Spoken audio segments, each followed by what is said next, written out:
Taux de change, inflation, autolimitation, exportation, déficit, capital, spéculation, marché financier. Alors si tous ces mots te font frémir, c'est que tu es un accro à l'économie. Et ça, je peux rien pour toi. Par contre, la bonne nouvelle, c'est que tu vas adorer ce manga.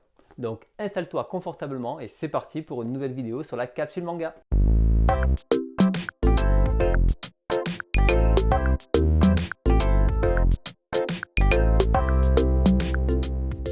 Avouez-le, c'est quand même un rêve. Qui n'a jamais rêvé d'avoir un manga sur l'économie? C'est quand même hyper vendeur. 300 pages d'amour sur la reine de la société, l'économie. Mais pas n'importe laquelle, l'économie japonaise des années 90. Attention, ça vaut le détour. En fait, à la base, j'avais acheté ce manga plus par curiosité, et puis je l'ai lu, je me suis dit, je vais faire une petite critique sur Instagram et sur Twitter, comme d'habitude. Puis je me suis posé une question, mais pourquoi Albin Michel a publié ça en 1989? Je comprends pas, parce que même aujourd'hui, admettons qu'on a un livre récent, personne ne va jamais publier ça en France.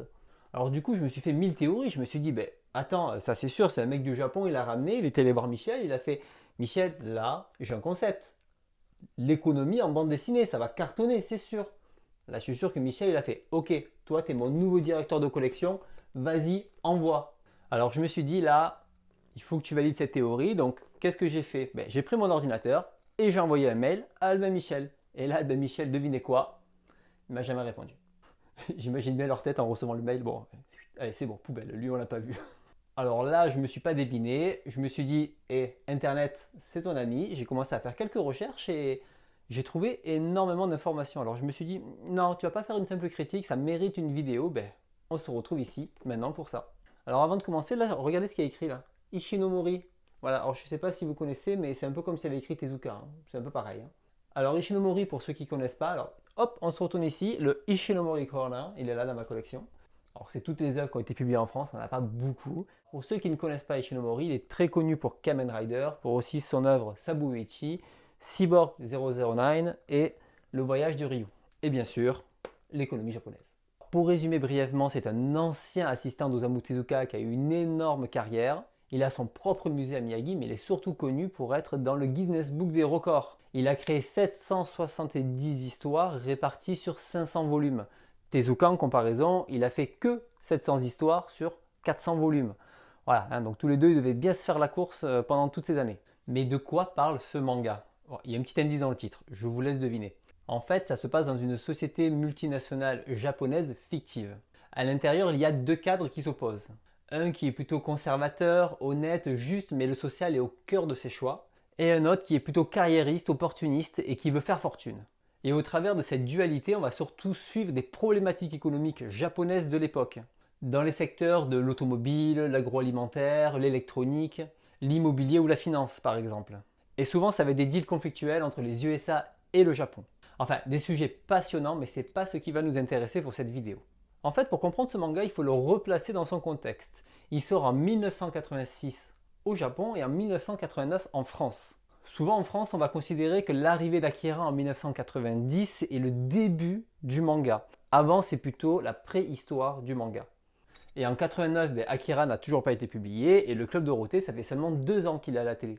Alors à cette époque-là, il n'y avait aucun marché du manga. Je ne pense pas que ce livre était là pour développer ce marché-là.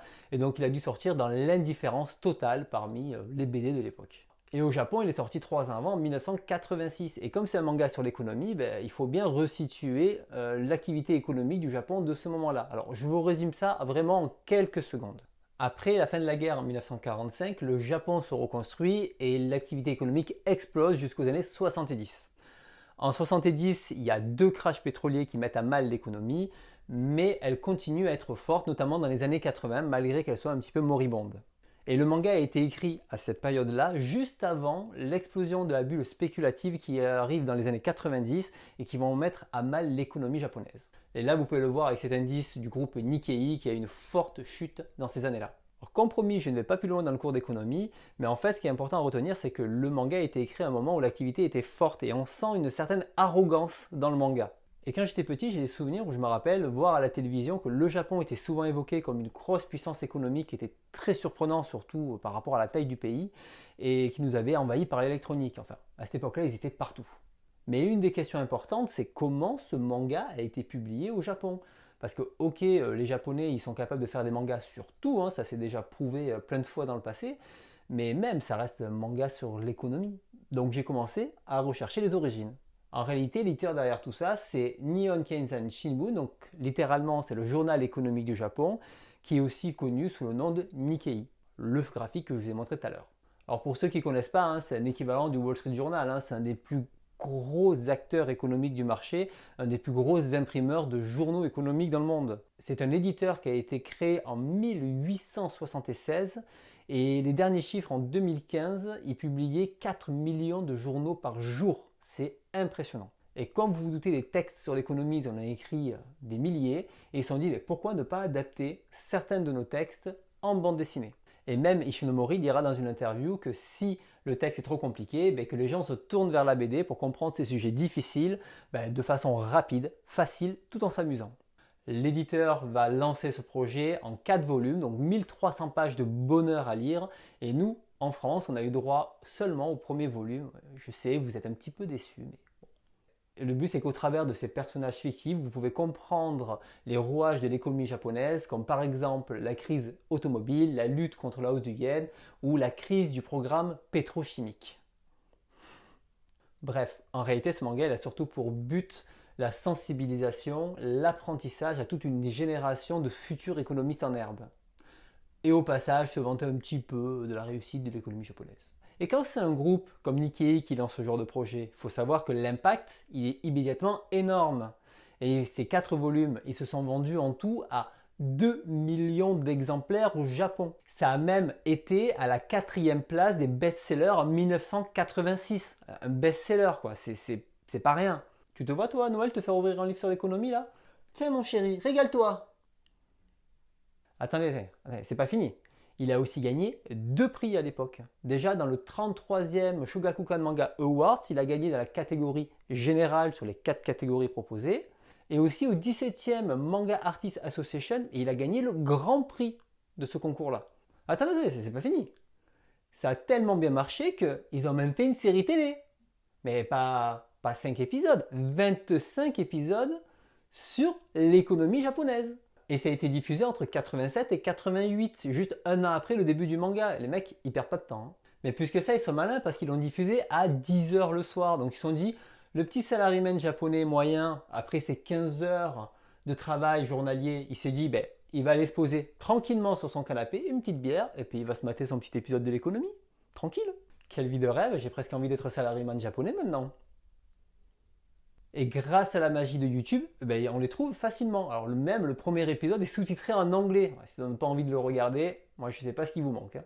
Alors on va s'attarder 2 petites minutes sur l'animé. Le générique déjà, rien que la musique, il a son charme à lui très très vintage.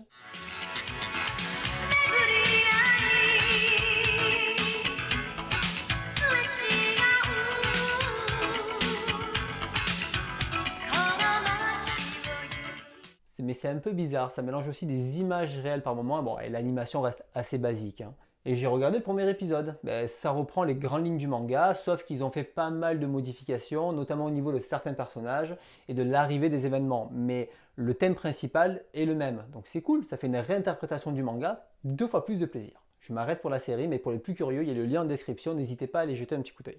Alors comme vous l'avez vu, c'était un vrai succès au Japon, mais pas que pour le manga, mais aussi pour l'auteur, pour Ishinomori, puisqu'il a une grande carrière, et bien sûr, quand il a une carrière aussi longue, il y a toujours des hauts et des bas dans sa carrière. Alors il avait déjà pu faire des mangas sur l'économie, comme notamment l'introduction à l'économie mondiale ou l'introduction aux affaires. Mais grâce à ça, il a surtout décroché un de ses plus gros contrats, qui est l'histoire du Japon en 55 volumes. Et ça se vendra en 8 millions d'exemplaires quand même. Alors il n'était pas tout seul, il y avait plein d'historiens pour l'aider, mais quand même, c'est énorme. Et le pire, c'est que ça a l'air cool. Bon, 55 volumes, c'est lent, mais ça a l'air sympa. Je crois que ça, jamais on l'aura en France. Alors maintenant, on connaît le succès qu'il y a eu, on sait que c'est en 4 volumes, mais nous, on n'a qu'un seul volume.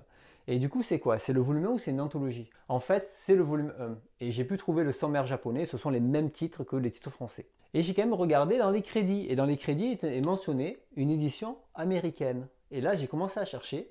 Et en fait, c'est un livre qui est traduit de la version américaine. Qui est là, ici. Japan Inc.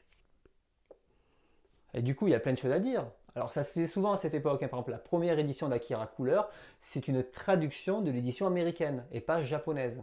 Et en fait, c'est l'université californienne qui a son service d'édition pour la presse spécialisée universitaire qui a publié ce premier volume.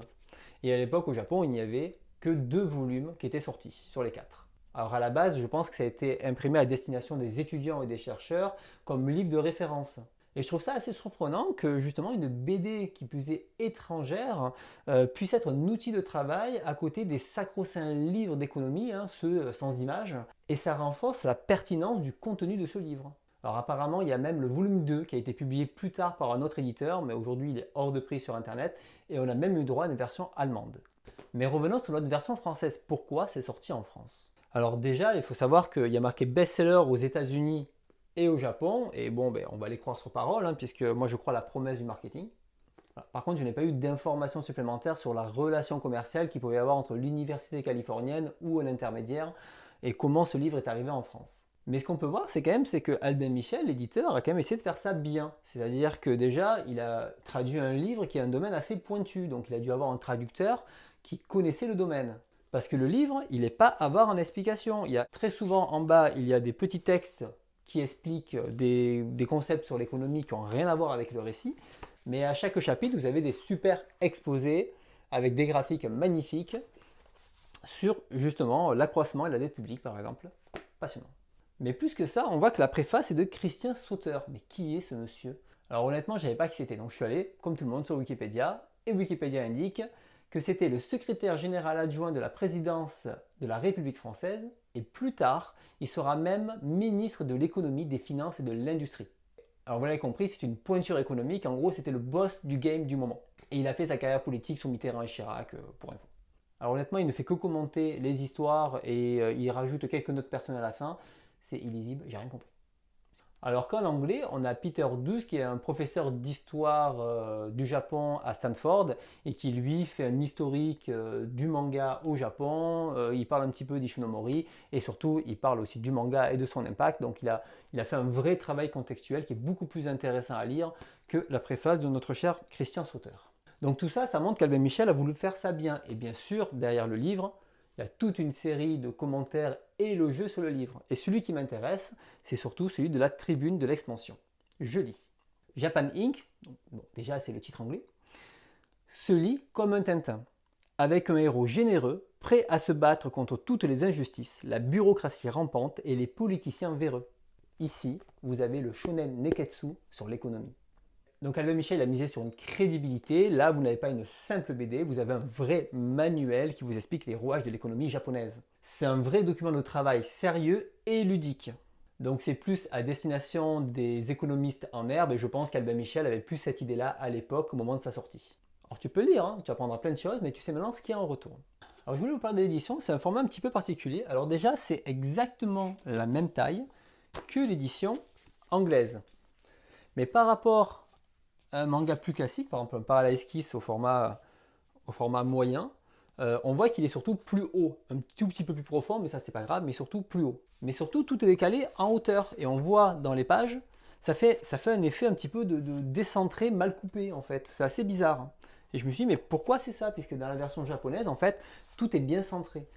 Tout simplement parce que dans la version japonaise, tous ces textes explicatifs en bas sont écrits verticalement. Et comme là, ils n'avaient pas de vision pour savoir quelle place ça allait prendre, ben hop, ils ont tout décalé vers le haut. Alors ce qui est assez rigolo avec ces éditions-là, c'est qu'à l'époque, tout le lettrage était à la main. Donc ça donne un rendu un petit peu particulier. Et après, bon, ben, la qualité d'impression, ou du moins des planches originales, est assez aléatoire. Mais bon, on ne peut pas leur en vouloir. En même temps, ils n'avaient pas les mêmes moyens à l'époque. Hein. Mais est-ce que j'ai aimé? J'ai envie de dire, ben, j'ai aimé ça comme un cours d'économie illustrée. Alors honnêtement, j'ai très vite arrêté de lire les petits textes hyper barbants en bas, les exposés, etc. pour me concentrer vraiment sur l'histoire. Parce que Ishinomori, malgré tout, il a cette faculté à rendre les choses intéressantes. Et notamment avec ce combat d'idées entre les deux cadres. Mais c'est aussi un instantané de cette époque qui est très instructif, informatif pour permettre de comprendre comment ils sont arrivés à l'activité économique d'aujourd'hui. Et ça montre aussi le ton qu'ils avaient, ce côté un peu supérieur dans les négociations, et ça en fait un manga intemporel. Et ça montre aussi que le manga est vaste et capable de traiter absolument tous les sujets. Ah oui, dernier point. Sur le Wikipédia japonais, il est indiqué en tant que source que Thomas Fusakure, qui a écrit Overview of Contemporary Manga, indique que Ishinomori n'a pas participé au premier volume, mais seulement au deuxième. Donc en fait, ce qu'on a dans les mains, apparemment, c'est pas lui. Allez, je vous laisse sur ça. C'est la fin de cette vidéo. Merci d'être resté jusqu'au bout. On se retrouve bientôt pour une nouvelle vidéo sur la capsule manga. A très vite.